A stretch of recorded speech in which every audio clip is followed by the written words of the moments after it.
FaZe Clan is falling apart. After finding themselves repeatedly under fire, first by Tfue, then by crypto scams, then by going public on the stock market with a less than spectacular performance, FaZe has recently been shaken up yet again. Key members of the team, Rain and Teeqo, have spoken up against the leadership, criticizing them for becoming way too corporate and trading off the values that FaZe once stood for, as Silicon Valley suits have taken over the company, greedily driving it into the ground to the dismay of millions of longtime fans all across the world. The question arises whether or not there's any future left for the legendary esports organization. Today we're going to take a look at how things got to such a disheartening place, the criticism that Rain and Teeqo have brought forward, and what this entire story tells us about the esports industry as a whole. But before we get into it, I want to take a quick moment to thank our sponsor for today, Established Titles. You ever wonder what makes Wilfer so confident in his posture and sophisticated looking? You ever wonder how he got the title of Lord Wilfer D. Gander? Well, you can wonder no longer, because it's right there in his framed certificate from Established Titles for everyone to see. Established Titles is based on a historic Scottish custom where landowners were referred to as lairds, or lords and ladies in English. Through their website, you get to conserve a plot of dedicated land in Edelston, Scotland, as little as 1 square foot, thus unequivocally gaining the right to call yourself a lord or lady, with the framed certificate to prove it. Established Titles are also fighting against deforestation by planting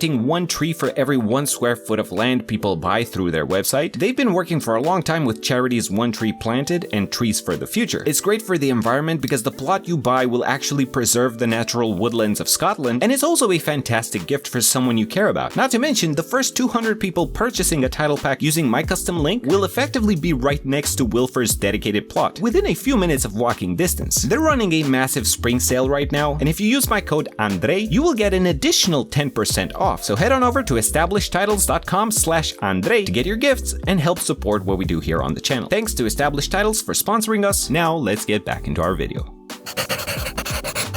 FaZe started in 2010 with impressive Call of Duty trick shots during a time when things online were much simpler. By 2014, they were growing their roster as well as expanding into other games such as Counter-Strike. They began dominating tournaments, and very quickly FaZe Clan established themselves as the top esports organization. What they were best at was not just the esports side, but also the lifestyle they showcased through their vlogs, living together and making exciting content that was completely changing the perception of what it meant to be a gamer. The first major hit to FaZe's image, however, was when their rising star Tfue spoke out against the organization, desperately wanting to get out of a contract that he had signed with them at the start of his career. I made a more in-depth video on this back in 2019, which you can check out up here if you want to catch up, but you could already see the early stages of FaZe becoming more corporate at that point. Save the Kids was another controversy we covered on the channel in 2021, where, again, the way they discarded the members involved in the scam felt oddly PR-driven. Teeqo, a core member of FaZe, who was universally recognized as being a victim himself, was removed from the team as if his loyalty and longtime contribution meant nothing to the FaZe leadership. It was little gestures like these that slowly but surely built the impression that FaZe was no longer a crew of gamers, but rather a juggernaut constantly striving to keep a commercially viable public image. But it wasn't until 2022 that it truly became obvious that FaZe, the company, was guided by greed. Lee Trink, who had been appointed CEO in 2018, despite not being exactly a gamer himself, desperately wanted to take the company public, which meant regular people could buy shares of FaZe on the stock market. Now, in theory, that sounds great, especially for the millions of fans who wanted to support them. The way that he went about it, however, was by bypassing the rigorous process of verifications, compliance, and various hoops to jump through, and went through a controversial method called SPAC, or a Special Purpose Acquisition Company. This meant that a shell company would be created with the specific purpose of eating up FaZe, diluting the influence of its founding members, and filling leadership positions with boomer board members who knew nothing about what the fans wanted or about what FaZe actually stood for. Not only did this clutter the decision-making process internally, but it also backfired in the worst way possible, taking the stock price the opposite direction of what Lee Trink had hoped, from around $20 at one point to less than half a dollar. Greed had poisoned everything that was good about FaZe, turning it into a sick carcass that was, and remains to this day, barely hanging on.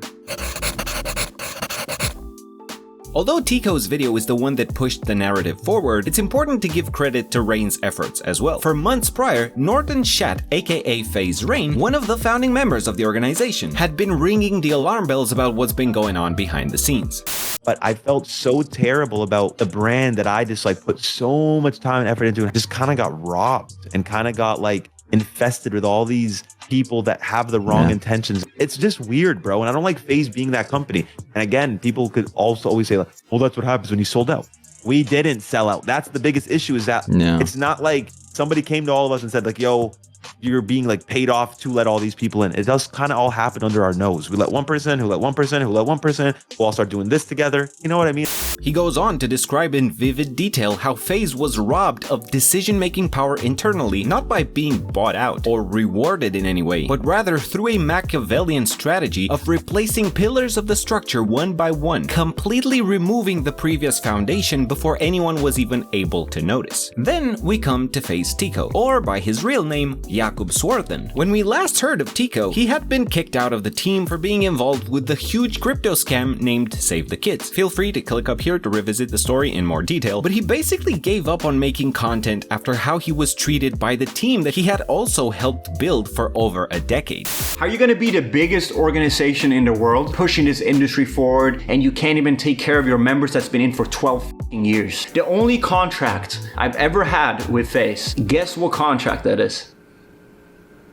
The Tfue contract. It's the only contract I ever had with FaZe. As I was publicly defending FaZe on Twitter, everywhere, about that whole situation, I was in the same contract myself. It's crazy to see how the Tfue contract was not at all a one-and-done situation, and it does put things into perspective. While Tfue grew because FaZe built up his brand, with Teeqo it was the other way around. So is that much more shocking that he was locked into the same contract as Tfue? Hey, you're a valuable member, here's a contract. Nah, I'm so fortunate to be in FaZe. I never asked for anything, and I just said yes and yes and yes because I thought I was gonna be included with y'all. Someone else can come in as late as last year who's not from this industry, never lifted a finger for FaZe, probably didn't even know what FaZe was, and get 3 times the amount of shares that I have. There's celebrities who get more, like Snoop Dogg and his son has more shares than a lot of FaZe members who were here from day one. Yes, Rain is right. For everyone that's saying Rain's tripping, Rain is the only guy who has balls to speak up. He's the only one that's not letting them walk all over us because he cares about the brand. Since Teeqo's video, there's been other members as well who have spoken out, confirming the frustration that's been building among the members, each of them coming with their own stories about how they've been mistreated, shunned, or taken for granted. The paradox in this entire situation is that these people still believe in the brand they've built. Fans still worship the FaZe logo, but the business structure that contains the brand goes against the very essence of what the logo once stood for.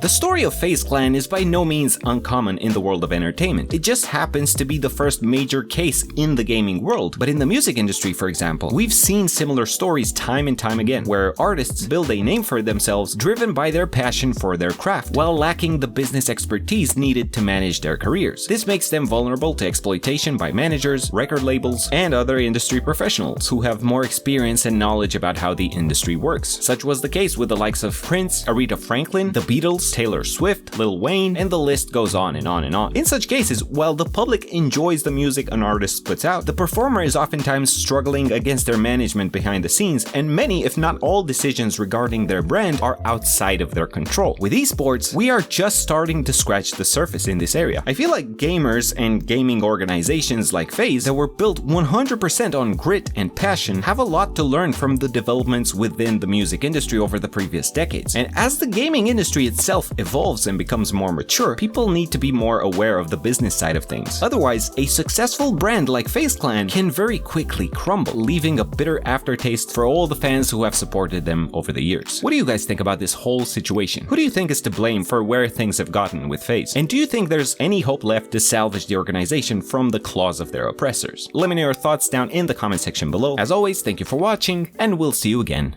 very soon.